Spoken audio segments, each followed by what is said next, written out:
This is Del K. Brereton. This is the Shiloh Institute Real Spiel. And I hope everybody's doing fine, doing well. It's Monday. I always somehow miss coming on here on Monday. And I said I can't do it this Monday. There's lots to talk about. There's lots of things that are still on the table to talk about and have discussions about. But today, I'm going to engage you in a conversation about the black pastor and politics.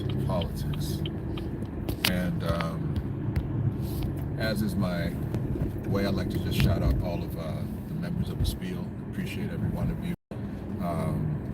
Had a good Sunday yesterday. It was my daughter's birthday, Jericho's birthday, and it was Communion Sunday. So I gave you guys a little tidbit, a little post on the page, and you can see what I was doing Communion Sunday. All right, I was preaching a little bit for you. So, in due course of Sunday, let's have a conversation about black pastors and politics. I recently saw that there was I don't know the actual how many of them, but there was a group of black pastors who were petitioning Joe Biden for a ceasefire in Israel. And so these pastors had gotten themselves together and they were seeking a ceasefire. They're seeking that Joe Biden would give them audience because they wanted a ceasefire going in Israel. And regardless of how you feel about what is taking place with Israel or Hamas, I think that the important thing to understand is the policies, the international policies of any country. I think it's just very important that you just understand those things. And the problem, I believe, that takes place many times in what is referred to as the black church in North America, Canada, America, even the Caribbean, let's include the Caribbean. It's the illiteracy of politics and just the illiteracy of actually the issues. We're usually the last people to the table with political issues, and we're usually the people with the least amount of information. And I can't speak for each and every one of those pastors who has joined that petition. All I can speak is the experience that I've had with the black pastor typology that I've witnessed in my entire Christian life, and it hasn't been good as far as their understanding of a lot of secular things. And secularity is not, of course, their specification, their speciality. They are not supposed to specialize in secularity. But I believe that they should have a knowledge of secularity as it relates to being good pastors, good shepherds. They should be specialists in the scripture, in the church. And they should be specialists in respect to some extent, the psychological makeup of men, women, and families. But it seems to me that when it comes to these real issues, they are bereft of understanding. So this is my thing. Let's start with this piece by piece by piece. Adi Al-Katani, my brother, how are you? Understanding that Joe Biden and America are allies with Israel. That their foreign policy dictates that, of course, they're going to support Israel. How would Joe Biden be the individual that you're seeking out in order to get a ceasefire in Israel? What is your method to go through the President of the United States, who has a national agenda to support Israel for the next unforeseeable future, Israel's number one ally in the West, or in the world, probably? How does it make sense? Shalom to you too, Timothy Davis. How does it make sense that you are now engaging Joe Biden for a ceasefire I know, I know the somewhat helplessness of black ignorance, and black ignorance is helpless because it's ignorant. It's not helpless because it's black. It's helpless because it's ignorant. And blackness is empowerment. And knowledge with blackness is takeover empowerment. But when we are now led, as the scripture talks about a gentleman by the name of Jeroboam, when he picked his priests, he picked the lowest of the people. When we are led by the dumbest of us, when it seems to be, and again, I am not speaking of all pastors. I can't, because I'd be testifying against myself. I know many very intelligent, very brilliant pastors. You know what? That's a lie. I don't know many. I know some. I know some. To say many is again a stretch. I know some. And even the ones that I know are intelligent, some of them just don't stay up to par with particular issues. So it's not unintelligence as much as all the time. It is sometimes ignorance, just the straight absence of knowledge in a particular area, by interest or otherwise. And why do these individuals now seem to be the ones who feel that they need to lead the charge when it comes to this hotbed topic, this divisive animal called Israel and Hamas? It's a very divisive thing. Like, when you try to make this is a beast. This is a beast of an issue that's alive and kicking and breathing fire at you. It's a beast of an issue. And they want Joe Biden to be the person who takes this thing to Netanyahu and say, maybe we should stop shooting these people. Maybe we should stop. This is bigger than Joe Biden, first of all. And let's be the angel's advocate on both sides here. Like, let's say that, yeah, it has reached to a point where Israel really does need to deal with a ceasefire. They need to stop bombarding the skies and leaving heaps of mostly children's bodies lying all over Palestine. It's enough children have died in this, and and if we've reached that point of tolerance where many of us have seen them trying to do resuscitation on children whose eyes are wide open and they're clearly gone. We're watching them walk through hallways and seeing the rotting bodies of dead children all over the place. And if we've gotten sick enough in our stomach that we've said, I don't care what the initial reason is, you need to stop just simply arbitrarily murdering Palestinian children, and we've gotten to that place, then okay, let's have the conversation. But again, it's not a conversation that you can handle with Joe Biden. This is a conversation that has been started by the International Criminal Court of Justice. This is a UN conversation. This is a conversation where people are going to say, we are going to give money to your adversaries in order, the number one thing above the pay grade, yeah, I guess it's above Biden's pay grade for real. But the number one thing for me, and I'm not a super hyper intelligent guy. I'm just a strategist. And if I was a set of black people in America, and I said that I wanted to stop the bloodshed that is going on, that I believe is being disseminated against the Palestinian by Israel, I would do the one thing that would awaken every single Jew on planet Earth. I would begin to raise money for Palestine. I would be a coalition of black pastors saying, let's raise money for the Palestinian relief. Let's raise money for the fight against Israel. Ooh, wouldn't that catch the attention? Because I'm telling you this, that the Jew is not a fool when it comes to the sway of public opinion, even all the way in Israel. They're not ignorant of the how public opinion is very dangerous for Jewish people.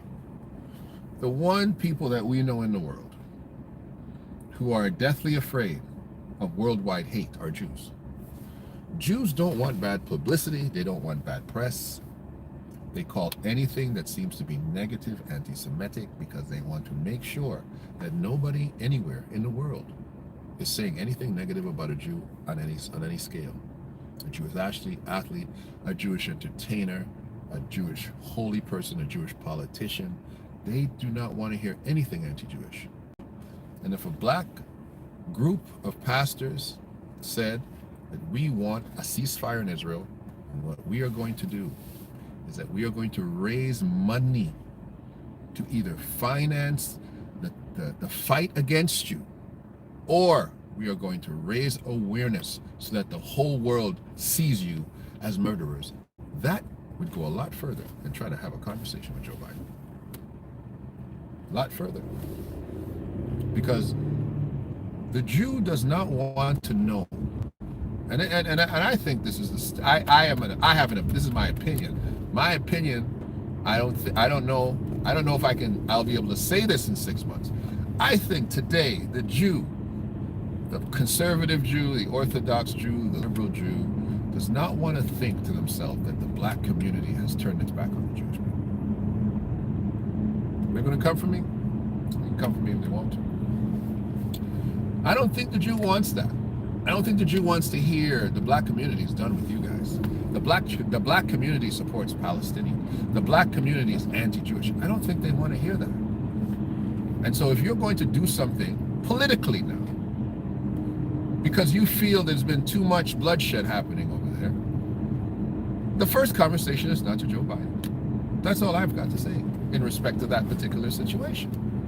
The politics in the black community seems to be run by a few talking heads. It's so interesting. Like, we go to the same people all the time. You've got Candace, you've got Roland, you've got Umar, you've got a couple of people here and there on CNN. One brother lost his job. I forget his name recently. He's a pro-Palestinian brother. Lost his job in respect to Palestine. I'm sorry, I forget his name at the moment.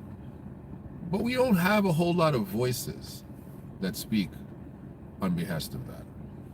And then we've definitely either lost voices or voices are afraid to talk on behalf of the Jewish side. Black pastors who are looking to have conversations about a ceasefire should be going to talk to Jewish people about that. If you want to talk about a ceasefire, first of all, this is the number one thing that I would want to know before I went and talked and said we need a ceasefire. What's going on over there? Like, you guys are still doing a lot of shooting. Tell me why. What are you seeing on the ground? Tell me what is actually going on from Hamas's side, from the Palestinian side, from Hezbollah's side, from the Tutsi side, from Yemen, from Syria. Tell me what you're seeing. Tell me what Iran is really doing. Tell me why this is still going on. Because I am sure, no matter what bias you have, okay, Sharpton, Al Sharpton, yeah, we keep hearing from him too. We hear from Al Sharpton, same set of dummies. But I know that there's an information and intelligence gap. Of course there is. That the West, and I consider the West meaning the ignorant West, like me, there's some information we're not having. If we want to give Israel the benefit of the doubt and say, no, Israel's doing everything in its power to make sure that they are safeguarding the killing of children and women, and these individuals are just creating these deaths because they're putting their own population in harm's way. If this is what is taking place, just show the data, show the receipts, explain it to us all. Because provocation is definitely on the side of Hamas. They started this, right? They started it. They didn't realize the level of bully they were dealing with, and they didn't realize the resolve of the Israeli to absolutely wipe them off the planet. And that's what's happening. I'm sorry. And if the Israeli voices don't feel that that's happening, I disagree with you. That's whether or not you are still being provoked to continue this war. The bottom line is the Israeli mentality from government officials is to wipe that place clean, period. I've said it from the very beginning. Go back to all my videos. Before we even got here, I said it. From the very start, I said it. I said there'll never be a two-state scenario. I said that Netanyahu better finish this quick. I said that the sentiment of the world is going to change fast if he doesn't do it quick. I said all of this. I said everything I've said. I said it all. I said it all in the first few days. I said it all, first few days. So if Israel wants to maintain their sentiment, and I'm a little off topic, but I will find my way back, they need to share this information, which goes back to how I'm saying, I steered it right back to the conversation. If I am a group of black pastors interested because I am conscientious about human life and the loss of human life, again, the last person I'm going to knock on the door is Joe Biden. I'm going to go to the ADL, the political arm of Israel in America. I'm going to sit down with that old black-hating Jew at the head of ADL, Greenblatt. That's right, he's a black-hating Jew. And I'm going to sit down with him and say, brother, listen to me now. Okay, all of this attacking that you were worried about when people were talking about a book, now you're murdering human beings at an incredible level. Please explain to me. You've got FBI clearance. Talk to us. Let us know. I think you should first and foremost go to other black Jews in America and sit down and say, brothers, what is happening that we don't know? The black pastor, again, skipping over the individuals who you should talk to. Go sit down and talk to the black rabbis and say, what have you heard from them? Why is this still going on? What is taking place? I don't want to be wrong on this, but doesn't it seem excessive? Is there something we missed? They have not had these conversations. They just ran to the bloody White House to get a meeting with a senile old man. Let me hear what you guys got to say. Nurse Shay, if the black pastor wants to do something politically, it should have for their own communities first. Thank you. They have the ear of the president, and they don't mention their own neglected community. What? You know what? That's, I wish I would have thought of that first, because it's exactly that these Negroes are advocating for international interference to all the way over there in Palestine, but they're not even worried about what's taking place in Chicago, in Baton Rouge. They're not worried about what's taking place in Miami or New York City or Philadelphia. They're not focused on the domestic insufficiencies of their own community. And they do have the ear of Biden, because he is basically the third black president, you know, when he's Obama's right-hand man, right? They have the ear. They've got a black vice president sitting right there. They have the ear of those people. Thank you very much, nurse. You're talking right. But you bleed the bleeding hearts. The bleeding heart for other people, that you don't have a common sense of scintilla for yourself or for your own community. It's ridiculous to me. It is ridiculous to me. We spent more time, I would say, in the last year having conversations about scandal than having conversations about building the black community in America. I think we've spent, and I'm including 2023, more time talking about TD Jakes and Diddy than we've talked about black empowerment all year last year. All year. Right? We only been talking about that for a second. Did you hear about that new law they passed in Georgia concerning this? No, I have not. Tell me about the new law that they passed in Georgia, because they're doing a lot of stuff in Georgia. They're doing a whole lot of stuff in Georgia. 20,000 have been killed. 20,000 of who? Daniel, just let me know who you're speaking of. I'm assuming you're talking about 20,000 Palestinians have been killed. And I'm surprised it's that small a number, to be honest with you. What's happening out there? I'm quite shocked that it's not a larger number than that. I'm surprised, to be very, very honest with you. And how much of that is actually Hamas? You know, we know that some Hamas leaders were killed, and I wonder how much of that is Hamas, or is it 20,000 children alone? Is it 20,000 children who have been killed? And forget about adults. I would like to know that statistic, because the numbers are swirling all over the place. I don't know whose numbers to trust, to be honest with you. That's why I don't talk numbers. I only talk about what I'm seeing myself. It's anti-Semitism bill. Oh, in Georgia with possible jail time. and black folks in Georgia are going to sit down and let these people pass that bill, anti-Semitism bill. They already have bills. They already have bills like that. They already have bills like that. Okay, they already have the hate crime, these hate crime bills. So what are they going to add to it? What are they going to add to it to make it more conscientious for the Jew? Because anti-Jewish sentiment is going to be crazy easily for the next 10 years. I could exaggerate, but people don't have a great memory. But easily for the next 10 years, you're going to have very strong anti-Jewish sentiment that's swirling around the world, first and foremost in the Middle East. They have killed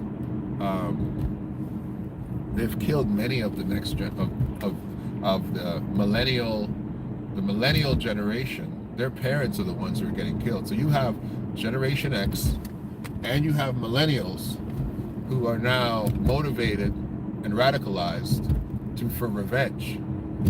And you know what? It's an eerie thought, but maybe that's why they're killing all their children too. Not that children are actually being killed. This is just an allegation, right? I don't know. I'm not there. I don't have statistics or data. I'm hearing the same news everybody else is hearing. But it kind of makes sense that the only way to really anti-radicalize the next generation is to murder them. But I'm not accusing anyone of that, of course. Why would I do that?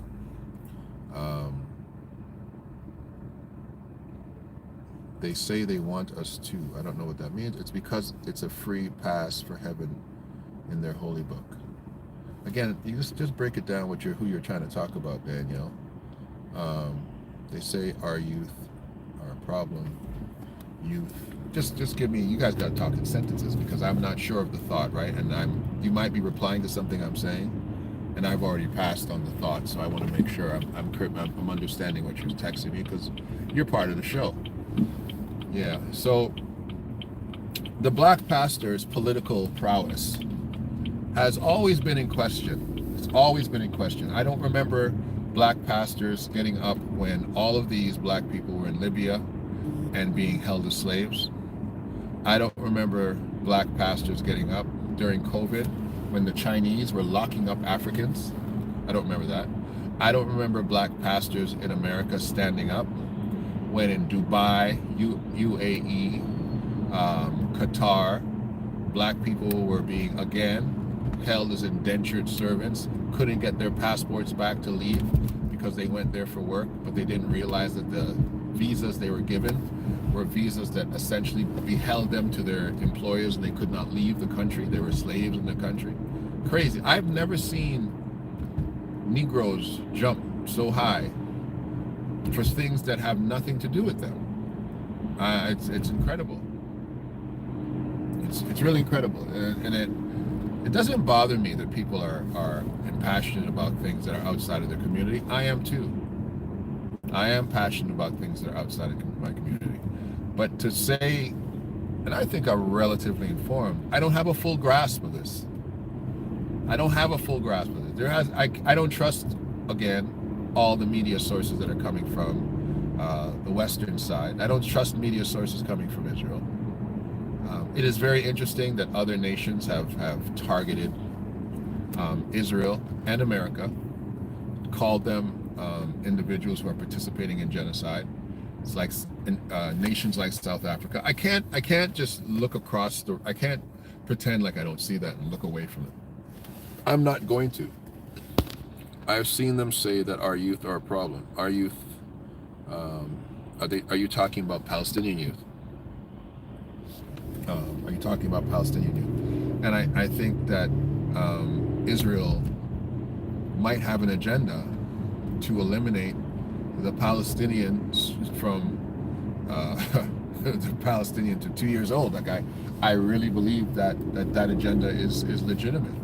I remember something in the scriptures where Pharaoh passed a decree and said that if it's a boy,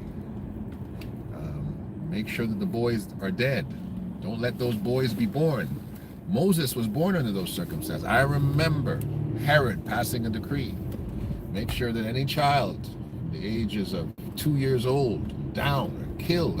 So for nations to pass these decrees of infant mortality, of destroying young lives because they are afraid that the next generation will be radicalized, and saying, you know what, any child 10 years old and up is a potential enemy, and they should be considered armed and dangerous, right?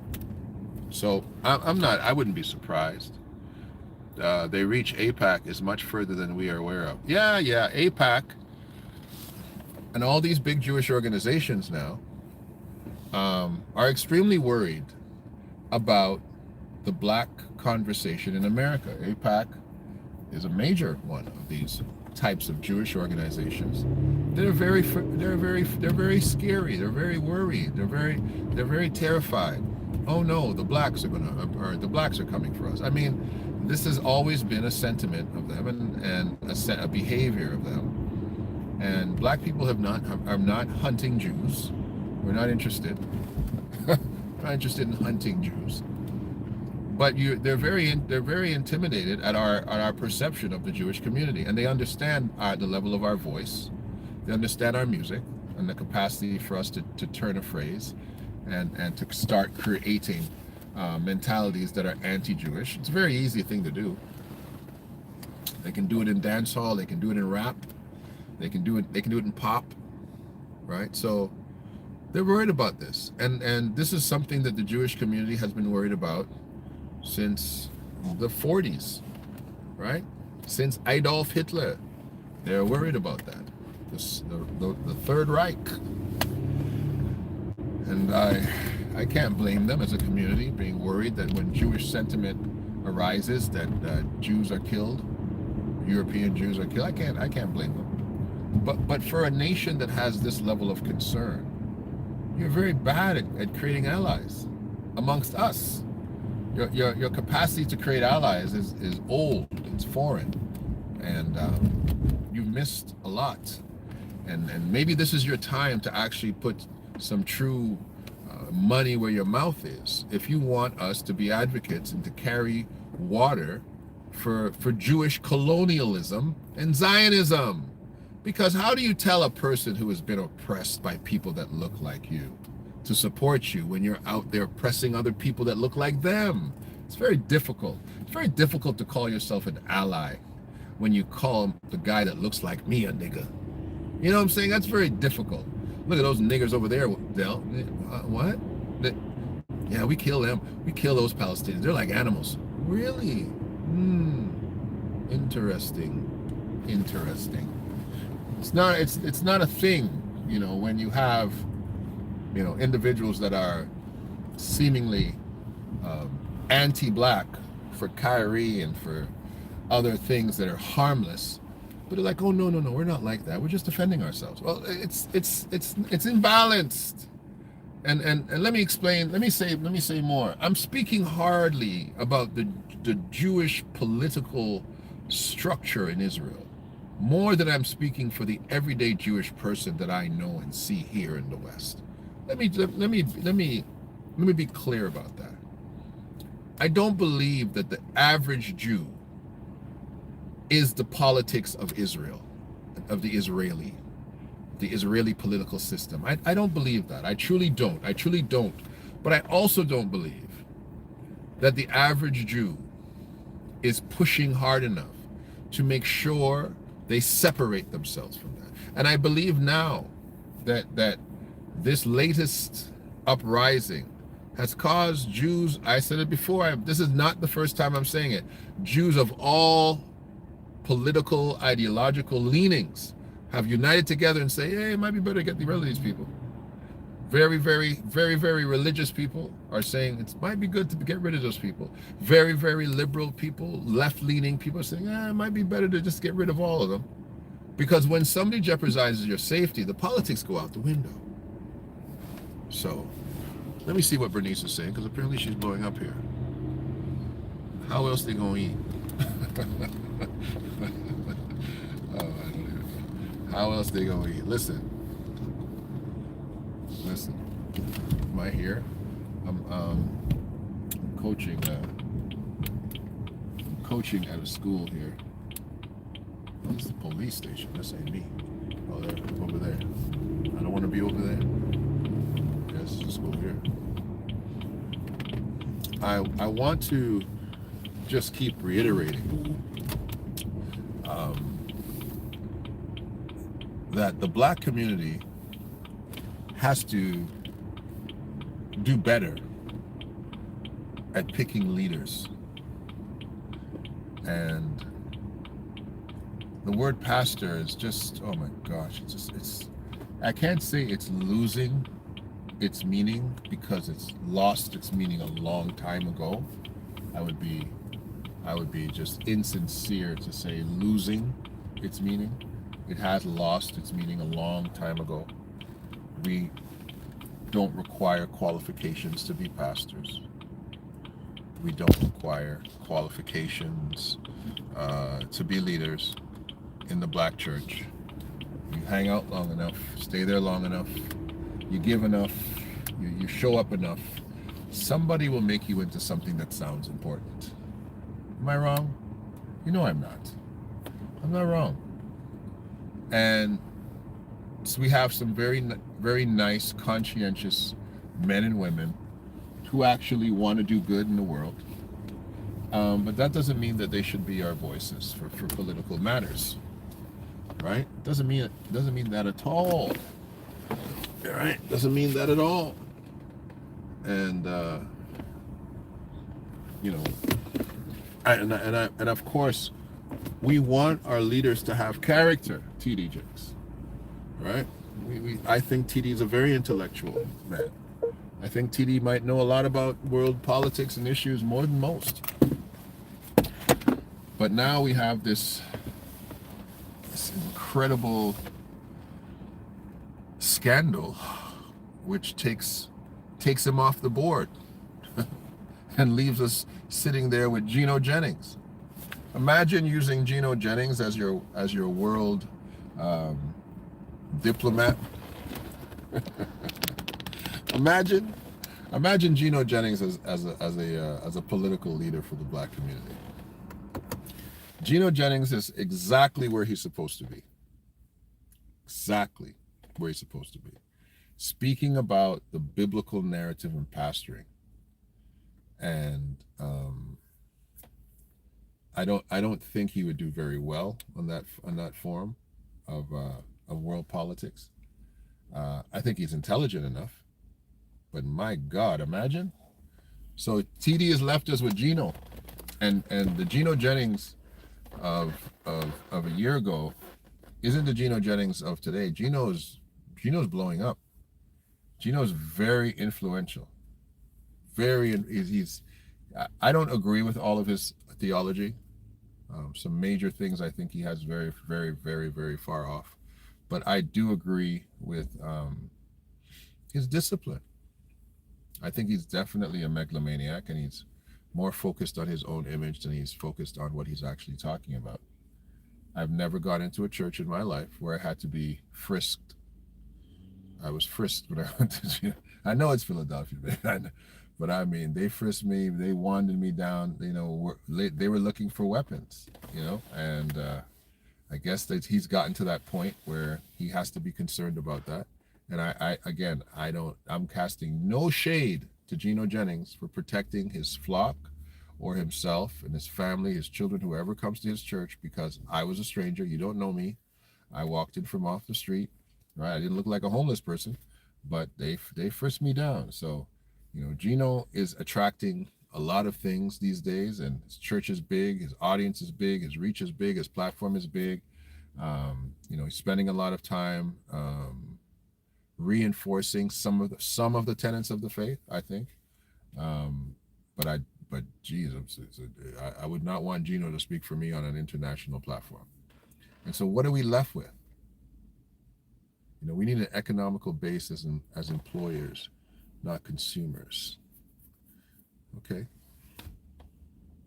You can break that down a little more for us, Adi Al-Katani. But in respect to politics, I think we need to raise up religiously conscientious minister politicians. Is there a precedent for this? Is there a precedent? Am I talking of something outside of the context of what the church always was? No, I don't think so. Paul, when he was arrested, he appealed to Caesar. Maybe a tactical issue. If we read the scripture, it says, "Well, Jesus, if he didn't appeal to Caesar, I might have released him." But it was a political move. He understood the politics. Once he was beaten, and he realized, hey, I'm a Roman citizen. You can't just beat me without due process. And they were very terrified now. Oh, I didn't know he was a citizen, because citizenship of Rome was not easy to get. It had privileges. Bernice Higgins says we have to all be on code, and she's right. She's absolutely right. But when you bring everybody all on code, what you're going to realize, I believe, Bernice, is that some cream rises to the top, and you're going to be able to use some brilliant minds, some people who are called for that platform, who have been trained to not step on their tongue, their spiritual, ideological, religious tongue, and when they're there, some people you can literally trust to put up there, and it's time to do that. The hotbed issue, and to be fair to Gino, the hotbed issue that he keeps fighting a long time, is what every Christian pastor should speak very clear and denounce is homosexuality and the LGBTQ community. He's been very point blank about that, and all of us who are actual Christians who believe the Bible, many Jews and many even Muslims, we're not advocates of homosexuality. Muslim countries, they kill you. In Uganda, they kill you. It's a Christian country, so they're very harsh. They've gone beyond. In North America, we don't kill you for being a homosexual, but as a Christian, I will denounce homosexuality. I'm not going to stone you, because we don't stone anybody. We're supposed to stone the heterosexuals too. If we're stoning people, stone the woman caught in the act of adultery. We're stoning a lot of people be dead by stoning. But our job is to denounce ungodly living in all of its shapes and forms. And when it comes packaged, what is the allegation? When it comes packaged in a bishop and TD, and it seems like he's catching hell because of the affiliation with P. Diddy and the so-called photos, and Gino has jumped on his bandwagon, and he's made himself even more well known with that. But it seems to be a kind of one-trick pony about his life, about his current narrative right now. I don't say Gino's a one-trick pony, but right now it seems that's what he's on. Let me close here. The religious leaders of the Black community need to have more common sense, need to build better platforms, need to have more international political acumen than they currently do. Sitting down in a closed room with Joe Biden, saying we took Biden our set of demands, our list, our conversations, and we asked him to go to Netanyahu and have a conversation about ceasefire. And then, that's what's going to happen. Guys, thank you for meeting. These are things that are big political matters, but I want to let you know that these are conversations I'm going to be having with the president of Israel. I'm going to take the concerns of the American people to him. That's all he's going to tell you, dummy. Is that what you want, a political answer? See how quick I made that up in my head? Biden's going to play from the same playbook. That's not how you make things happen. Have we been in bondage so long that we don't know how the world works? And that's what this entire rant was for. Have you been so long in bondage that you've forgotten how the world works? Taking a petition of 100 pastors to Joe Biden ain't going to do a doggone thing. those 100 pastors got on their soapbox, if they went on a YouTube video, if they went on an Instagram video, if they went on a Facebook Live and stood there as 100 pastors and sent that thing around the world, it would do more than a conversation with Joe Biden. Okay? So God bless you. Yes, Romans 1:26 is unequivocal. Tells us exactly what is taking place in the life of the homosexual. It speaks specifically that God does not endorse it. The Christian church does not endorse it. It comes against every single thing that we believe in and agree with. We have no room to endorse homosexuality in Christian living. No room for it. It is secularity. It is sin. It is abomination. It is punishable by things that God has identified in Scripture. It is not our lifestyle. However, the homosexual can still find Christ. There's still salvation for him if he repents, if she repents. There's still room at the cross for the homosexual. We don't have to kill them. We just have to preach Christ to them and let the Holy Spirit do his job. That's all we do. Let the Holy Ghost change them. I'm just supposed to preach. I'm supposed to let that supernatural thing in me get in them and do it. And you know what? I'm talking from experience. Can I close there? I'm talking from experience. I've had young men and women struggle with homosexuality in my church. Churches. I've had it. Had a young brother who's in my church for a long time. I won't say his first name because he might even be out here still. And he brought me aside and he said, I got to talk to you about something. I said, okay, he goes, I'll come see you after church. Come. I said, talk to him. He goes, you want to talk to me about the fact that you're homosexual, right? How did you know, brother? The Holy Ghost doesn't tell no lies. And the same thing, maybe a couple years later, in the same location where our church was, a young lady came up, Pastor, can I talk to you after church? Absolutely. Hit her with the same thing. It was like the same script. Before you talk, are you you want to have a conversation with me about the fact that you're homosexual? And I've said some things about homosexuality, and you want to, how did you know? Baby, you can't hide. Can't hide. Right? So we understand, and there's a lot of gays in the church. Guess what? There's a lot of drug addicts in the church. There's a lot of fornicators and adulterers, all those people in the church. The sins are not equal. It's one of the things that we always mess up to. Sins are not equal. Did you know that? Sins are not equal. They aren't. Some are called sins, some are called presumptuous sins, some are called abominations, some are called the unpardonable sin. Sins are not equal. Unfortunately, they're not. Right? Everybody doesn't go to jail for life for stealing bubble gum. Right? Right? Manslaughter is not the same as third-degree murder, which is not the same as second degree, is not the same as first degree. Right? So sins are not equal, crimes are not equal. It's the same thing. However, there's still room for them at the cross. That's all I'm saying about that situation. That's all I'm saying about that situation. There's still room for them at the cross, but there's not room for them to stay the same while at the cross. I'm not Carlton Pearson. We ain't out here doing that. Right? Unfortunately, Carlton, I don't expect to see Carlton when I go to the sweet by and by, because he was preaching another gospel.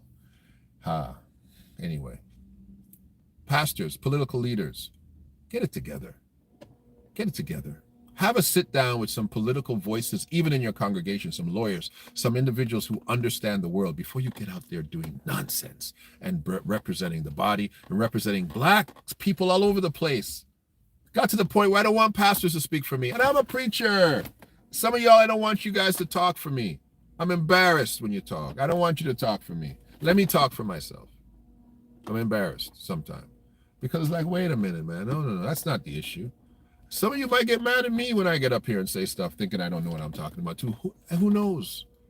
But at the end of the day, please walk in there with an informed understanding. Go to the right government office. Who shows up to the vet? Who shows up to the vet to go get a marriage license? Some things don't make sense. Biden can't help you make Israel stop killing people in Palestine. What's he gonna do?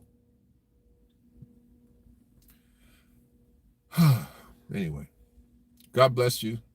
This is The Real Spiel. Share it and send it around to some of your friends. Let them understand, where I stand with some of these things, and maybe where you stand with some of these things. It's annoying. It gets on my last nerve to see the nonsense. I was trying to sit there while he was being interviewed. I just couldn't. I couldn't sit there watching these people, just watching the news use black foolishness as another prop for entertainment. The buffoonery is we have the buffoonery that is on the side of the Kevin Harts and the Cat Williamses and the David Chappelles. Yes, they're comics, but it's buffoonery, right? So they get paid to be buffoonery.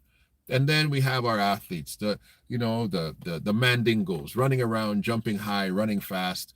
We got that. And then we have the simpletons in religion that let them be there. And then we have the entertainers who tell us that we're N words and B words and all these terrible things. We have so much negativity. When will somebody say, let it all stop? Let's organize something. And then you don't really have a platform. When it comes time to have real issues, you think you do. Well, of course we have a platform. Kanye has a platform. LeBron has a platform. Oprah has a platform. But when black people want to take international issues to the UN, okay, to the ICJ in America, you don't have a platform. You got to run to Biden because you don't have a voice. There it is. God bless you. This is the Real Spiel. This is the Shiloh Institute. We don't play games here. God bless you.